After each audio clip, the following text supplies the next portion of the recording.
Kenapa kok Sri Mulyani akhirnya memutuskan untuk mundur dari Menteri Keuangan?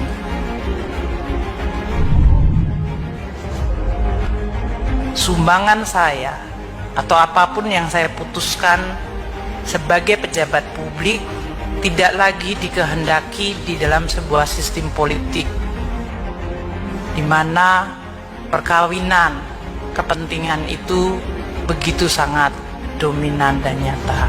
Banyak yang mengatakan itu adalah kartel. Saya lebih suka pakai kata kawin, walaupun jenis kelaminnya sama.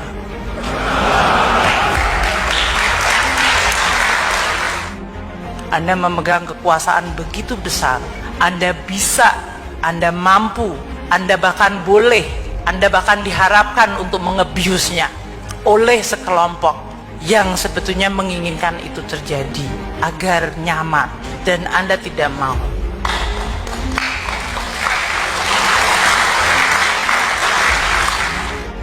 Bahwa saya menang, saya berhasil. Kemenangan dan keberhasilan saya definisikan menurut saya karena tidak didikte oleh siapapun, termasuk mereka yang menginginkan saya tidak di sini.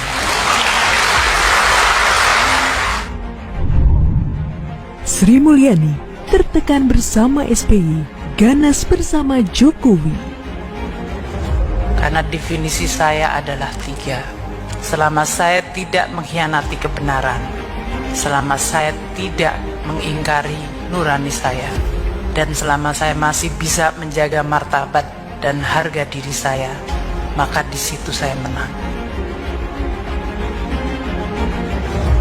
Sejak bersama Presiden Joko Widodo atau Jokowi, Menteri Keuangan Sri Mulyani tampil begitu sangar dalam mengelola sistem keuangan di Indonesia. Tentu ini hal yang sepertinya sangat sulit dilakukannya semasa menjadi Menteri Keuangan di era Presiden Susilo Bambang Yudhoyono atau SBY. Sri Mulyani yang adalah seorang profesional terpaksa mengundurkan diri karena tidak tahan dengan tekanan dan politisasi di era SBY. Di mana sistem politik tidak menghendaki lagi, atau dalam hal ini tidak memungkinkan etika publik itu bisa dimunculkan, maka untuk orang seperti saya akan menjadi sangat tidak mungkin untuk eksis. Karena pada saat saya menerima tanggung jawab untuk menjadi pejabat publik, saya sudah berjanji pada diri saya sendiri, saya tidak ingin menjadi orang yang akan mengkhianati dengan berbuat korup.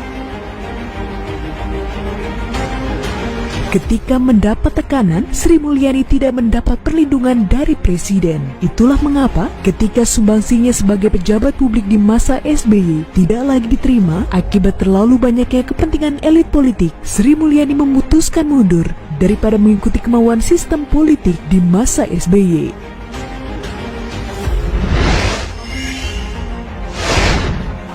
Sumbangan saya atau apapun yang saya putuskan sebagai pejabat publik tidak lagi dikehendaki di dalam sebuah sistem politik di mana perkawinan kepentingan itu begitu sangat dominan dan nyata.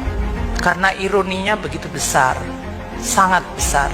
Anda memegang kekuasaan begitu besar, Anda bisa, Anda mampu, Anda bahkan boleh, Anda bahkan diharapkan untuk mengebiusnya oleh sekelompok yang sebetulnya menginginkan itu terjadi agar nyaman, dan Anda tidak mau. Banyak orang-orang yang harus dipaksa untuk berkompromi, dan sering kita menghibur diri dengan mengatakan kompromi ini perlu untuk kepentingan yang lebih besar.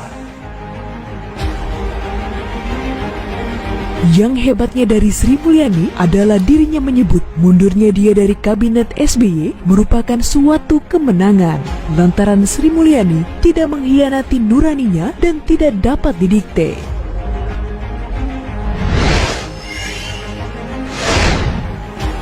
Bahwa saya menang, saya berhasil. Kemenangan dan keberhasilan saya definisikan menurut saya karena tidak didikte oleh siapapun, termasuk mereka yang menginginkan saya tidak